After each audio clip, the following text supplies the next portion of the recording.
I watched a Grand Ole Opry. I could watch myself preach. I watched the Grand Ole Opry last night with Amy Grant, Vince Gill, and their daughters. And what made that so unique from their perspective is they were singing to an empty hall. No one there. And they were nervous. Now think about what I'm saying. Someone that has been involved in literally thousands of people that they sing to. But they were more nervous singing to an empty auditorium than if it had been full. I understand that. I get that. I pay no attention to the man behind the curtain. Yeah. We are live streaming, making an attempt at that this morning. And that's going to bring me to, an official announcement. We've tried to do what we thought was best for the church. There is an official ordinance now that strongly suggests that we don't congregate. And so, as a pastor, the dilemma is trying to do that which we know pleases God and then still not be evasive or obnoxious to those that are trying to look out for our welfare. So here's how we're going to play this out. It's what I told you from the very beginning.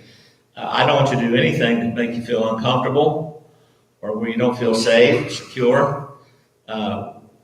We live in a world that's totally gone out of control. And that's the problem, is that they don't have control over something. And so wherever you find yourself, most of us find ourselves somewhere in the middle. You know, we don't want to be combative. You know, we want to try to understand that they're only looking out for our best interest, our own welfare. So we've been trying to work toward, and I appreciate you guys that are trying to get this thing going. I'm going to suggest something. Once I know how to work this, we probably will go to an online service. And until that's lifted. Now, I'm not going to kick you out of here if you show up, but the fact of the matter is there are some of us that just don't feel comfortable being here. And so I understand that. And so I'm going to make a couple of statements, and if they are not true, Logan will set me straight after the service. But is this the same website we'll be using from now on? Yes. So I believe Miss Allison may have already posted that, or she has that information. The way I understand it, you can go to Emmanuel Baptist Church YouTube, and it should pull up. Am I right on that? Yeah, we'll go to YouTube and search for Okay. Emmanuel Baptist Church. Okay, did everybody hear that? So, Allison? I don't have everybody's contact. I emailed everybody I had contact for, and I had several returned to me undeliverable. So Okay. if you want me to send you the link? then Yeah, you this can. week, while we're trying to get this up and running, they actually have run a cord all the way over to the house so that this would work. So once this is up and running, I have some ideas. I don't know if they're going to fit into this parameter of YouTube. You know how I am about the stage anyway. I might take this off. I don't know what I'll do, but I want you to understand that I understand. I get it. In this time of uncertainty and so much is out there, and I think I got word that one of our own family members have the virus, and so none of us are exempt from it. I think that what you don't know is always a lot more than what you do know. So if you know someone that has the virus, there are probably a lot of people that you may pass in the store, in the post office, any number of places that may have already contacted the virus themselves. I don't know that. That's an unknowable. You can't know that. What we do know is that the city of Denison and Grayson County have at least 3 cases. You can help me on that, Steve. 3 known cases. There are things that are going to consume you in the days ahead. One of the things that I don't want to consume you is fear. And as one of my buddies in South Texas has said it, and I think I'll continue to steal that line from him, we need to trust God all the more. We need to pray. And we need to wash our hands. I've looked at several different schools of thoughts. And those schools of thoughts or thought kind of run parallel to what we hear in the media. We would love to have church, but in order that we might comply, this is how we're going to conduct our business for the next number of weeks. I noticed our sister church down the street, there's a pretty good representation on the parking lot this morning, but they're live streaming also. This is not your fault. I need you to understand that. This is the life and this is the thing that I want you to gain from this. It kind of falls in line with what we've been teaching, that God can take the obstacle and make it into an opportunity that we need to be ready for. So that's what we've been doing, trying to get ready for that. So hopefully this week that'll all be cemented in. We'll have our own, we won't have to run a cable all the way across the parking lot in order to do this. We'll try to get you that information so that you know how to do that. We'll either call you or we'll text you or we'll email you. Somehow we'll get that to you so that you can basically watch me preach to an empty auditorium. And I have no problem doing that, actually. For years, I used to do a radio program, and it would be just me and the mic. And I'd go up there during the week and preach my heart out to an empty auditorium. And so I don't think that the burden necessarily is going to be on me. It'll be on you and your conscious decision whether to come up and meet or to stay home. I think that for the time being, we might have to, I'm not sure where you are on the choir practice yet. Keith, we'll have to talk about that after the service. You can turn in your Bibles to Judges chapter 15. I'm back in the book of Judges because I think that something that happened so long ago is still relevant today. And you'll remember that when we contrast Gideon to Samson, we found this to be true. Throughout the Bible, and especially in that 350-year history of Israel, when they're after Judges and they're before, or after Joshua and they're before Saul, there was a 350-year period where the judges ruled. They delivered Israel.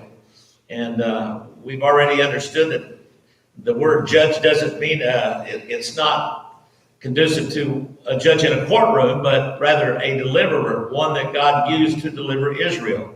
So we've looked at Gideon in the series Legends of the Fall. Of course, we have several others, but when I look in the book of Hebrews and I see that contrast between Gideon and Samson, I thought, well, there's so much to be said about both of them. How can I pull that forward into the 21st century and make some kind of sense of it for you today in light of the things that are going on? And I'll tell you what, it's not a stretch.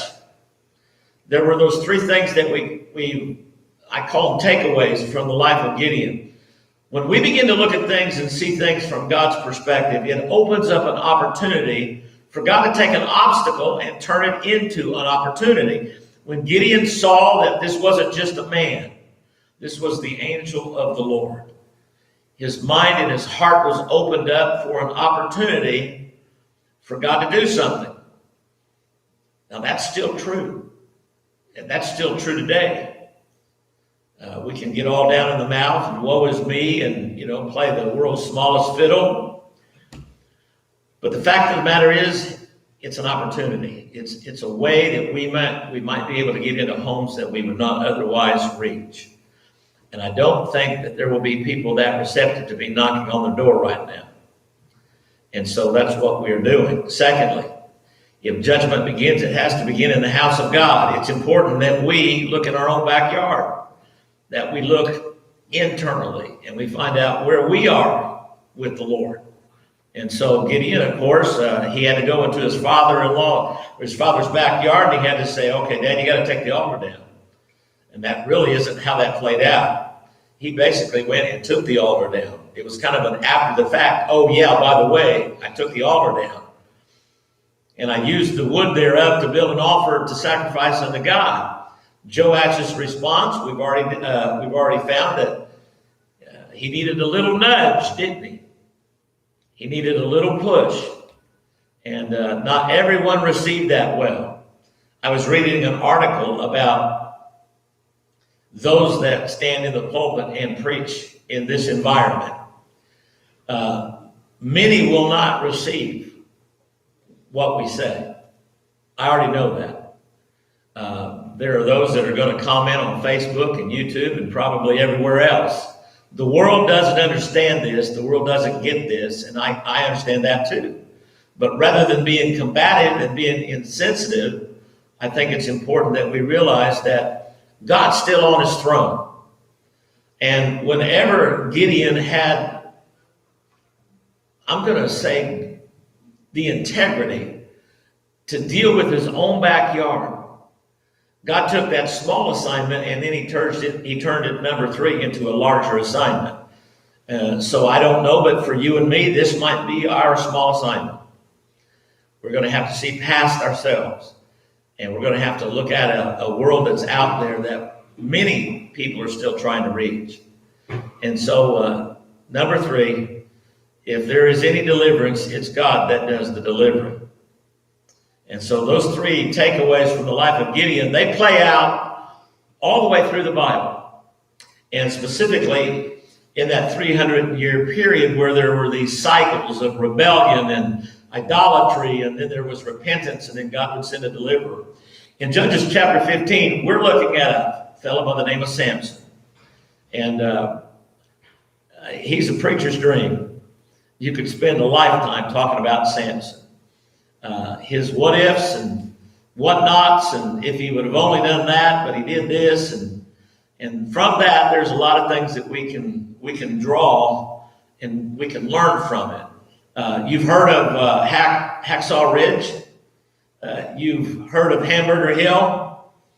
Well, this is Jawbone of a Donkey Hill. Yeah, Jawbone of a Donkey Hill. That's what he will call that hill.